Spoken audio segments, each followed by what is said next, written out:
Measure both sides of the cloth. Fold one side of the cloth, then fold the other side. Stitch one side and then the other.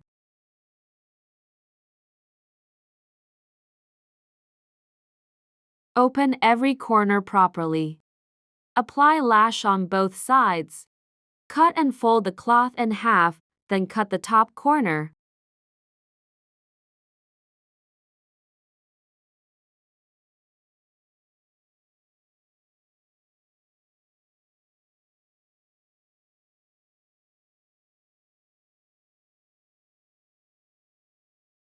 Turn the inner side to the outside.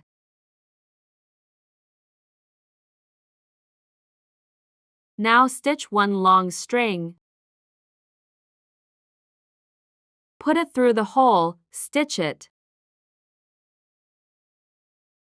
And your latkan is ready.